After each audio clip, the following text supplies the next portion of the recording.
મંદિરમાં ઘંટ શું કામ વગાડવામાં આવે છે? ભક્તો જ્યારે ભજન કીર્તન કરે છે ત્યારે પરમાત્માનું સિંહાસન પણ ડોલી ઉઠે છે. ભગવાનને સંગીત ગમે છે. શ્રી કૃષ્ણ પોતે જ વાંસળી વગાડતા હતા અને તેથી ત્રણેય લોક ઝૂમી ઉઠ્યા હતા. નારદજી વીણા વગાડે ત્યારે સૌ દેવો નૃત્ય કરવા લાગી જતા. સંગીતના રાગોમાં અદ્ભુત શક્તિ છે. તાનસેન ગવૈયો હતો. તેઓ જ્યારે દીપક રાગ ગાતા હતા ત્યારે દીવાઓ પોતાની મેળે ઝગમગી ઉઠતા. ભક્ત નરસિંહ મહેતા જ્યારે કેદાર રાગ આલાપતા હતા ત્યારે તેને સાંભળવા સ્વયં શ્રી કૃષ્ણ હાજર થતા. કોઈ ભક્ત તેથી જ કહે છે કે સંગીત હે ઈશ્વર કી શક્તિ, હર સુર में बसे है राम, રાગી જો સુના રાગ તો રોગી કો મિલે આરામ. ગુજરાતમાં તાના અને રીલી નામની બે બહેનોએ અકબર બાદશાહના દરબારમાં મેઘ મલ્હાર ગાયો, તેથી વરસાદ થયો અને તાનસેનના હૃદયની આગ શીતળ બની. કૃષ્ણ દીવાની મીરા તો પગ ઘૂંઘરું બાંધ મીરા નાચી એમ કહી લોકલાજ છોડીને શ્રી કૃષ્ણ સામે જ નૃત્ય કરે છે. આપણા મંદિરોમાં સવાર સાંજ ભગવાનની આરતી થાય છે.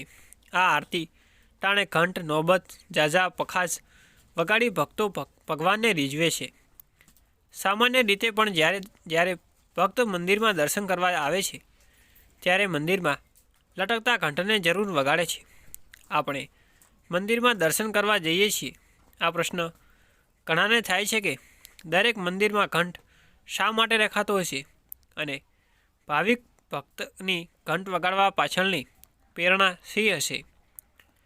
બાળકોને ભગવાનના દર્શન કરતાં વધુ રસ ઘંટ વગાડવામાં હોય છે. બાળક આજે ઘંટ વગાડવા માટે મંદિરમાં આવે છે તો મોટું થયા પછી દર્શન કરવા માટે પણ આવશે એવું માનીને વડીલો આશ્વાસન લેતા હશે. આજનો યુગ વિજ્ઞાનનો પણ છે, તેથી આવી ક્રિયાઓ પાછળનું ધર્મ અને વિજ્ઞાનનું કારણ જાણવાની ઈચ્છા થાય છે. કોઈ વસ્તુ અંગે જાણવાની ઈચ્છા થવી સ્વાભાવિક છે. ટન ટન ટન અવાજ ઘંટનો છે. શું આ અવાજ કરીએ આપણે ઈશ્વરને જગાવવા માગીએ છીએ? પણ ભગવાન તો ક્યારેય પણ ઊંઘતા નથી. ઘંટની ધ્વનિ કરી શું આપણે ભગવાનને આપણા આવવાની સૂચના દઈએ છીએ?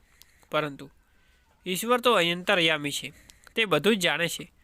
તો પછી મંદિરમાં જઈને ઘંટ વગાડવાનો કોઈ અર્થ ખરો?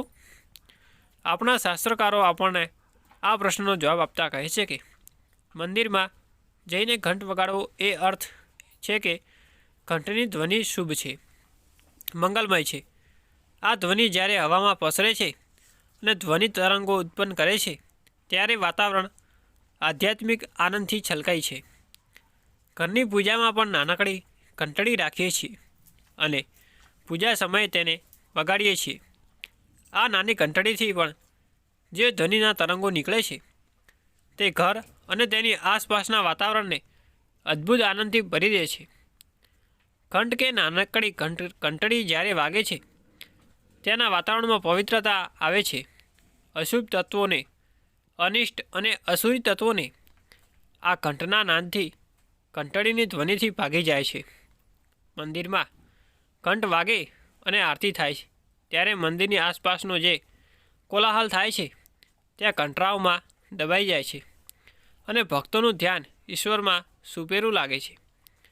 એકાગ્રતા જળવાય છે. ભક્તિ અને ભગવાનનું તાદ્યપણું અખંડિત રહે છે.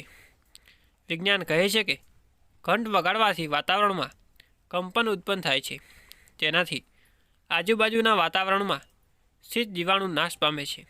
જ્યાં સવાર સાંજ મંદિરનો ઘંટ વગાડવાનો આવે છે ત્યાંનું વાતાવરણ શુદ્ધ રહે છે. મંદિરમાં જઈને ઘંટ વગાડવાનું કારણ આ શ્લોકમાં પણ બતાવ્યું છે. આગમાર્થ તું દેવાના ગર્ભનાથ તુક્ષારમ કૂર્વ કંટરામ એમ તંત્ર દેવતા હલન નક્ષત્રમ. જેનો અર્થ છે કે હું દેવત્વના આહવાન માટે આ ઘંટ વગાડું છું, જેથી નૈતિક અને મહાન શક્તિઓનો મારા ઘરમાં અને હૃદયમાં પ્રવેશ થાય અને મારા ભીતર અને બહારની આસુરી અને અશુભ શક્તિઓનો વિનાશ થાય.